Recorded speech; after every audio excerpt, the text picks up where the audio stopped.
What's up guys, DP Connector D-Life HD, and today we will be reviewing Suzy Cube. If you are ever a fan of Mario 64, you will love this game, and that's not a comparison we take lightly. I know I'm ruining the ending, but stay tuned to find out why we think this is the best 3D platformer on mobile right now. First, let's go over game modes. There's only one game mode in this game, no multiplayer or online play, just a single player mode. With that said, there are plenty of different worlds and levels to play through. Since there's only one mode, let's go through the settings that are available to you in this game. When you press the settings button, you do not get much at all. You get a music and volume slider just in case you were to use your own music, and that's always a nice touch. You get the option to anchor a virtual joystick. We'll talk more about that later. And you get the language button that actually offers quite a few options to go with. So if you speak any other major languages, you're pretty much covered. Up next, controls and gameplay. The controls are much better than I was anticipating. They take a very slight learning curve, but you'll get it fairly quickly. I really like that they choose to forego the on-screen joystick and just made the whole left panel of the screen your movement side and the whole left side of the screen your jump side. It works fantastically, and I love that it reduces clutter on the screen. The gameplay is awesome. It plays like the Mario 64, so if you are a fan of that game and how it plays, you will love this game. You have 5 different worlds to explore as well as secret levels with several variations of levels for each world. Each world has a boss at the end. The bosses are actually the weakest part of the game because you essentially fight the exact boss 5 times. But it's not all bad as the boss does slightly change up his attacks every time he shows up. I do wish the developer had put in a little more work into this aspect, but it doesn't take away from how fantastic this game is. The whole game will take about 4 hours to complete if you just breeze through it ignoring all the stars and not playing through all the secret levels. If you go for every star and play the secret levels, I can easily see this expanding to about 8 hours. Like any good 3D platformer, you get a variety of levels. For instance, on some of the levels you have a camera pushing you out of the screen either vertically or horizontally, and if you happen to lag behind, you die. There are also levels where you're just trying to escape a huge boulder of ice. That reminds me of Crash Bandicoot a bit, and it was a very welcome addition.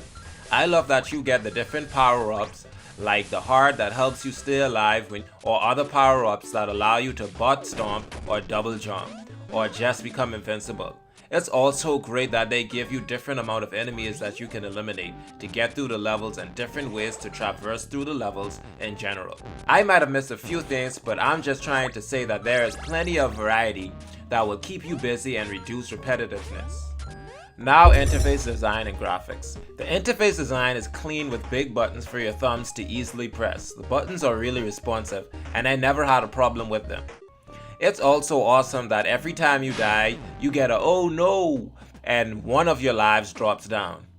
The graphics are really cute and really cubish, but all the corners are rounded, so it reduces how intimidating the levels look and just makes everything look really cute and approachable. But don't let how the levels looks fools you, because after World 2 the levels get pretty challenging and you'll find yourself repeating some of the levels over and over.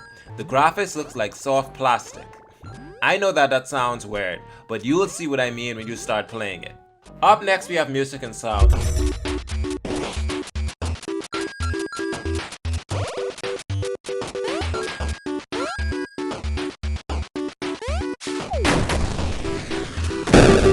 The music is mostly peppy, but does change based on what the level looks like.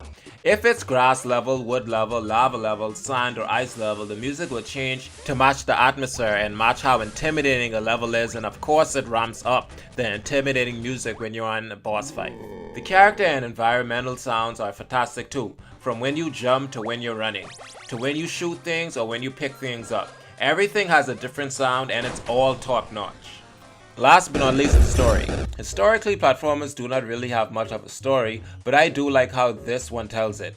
There is no voiceover or anything like that, but it does tell the story through speech bubbles and even a corkboard after you beat every level. It's really creative and cute.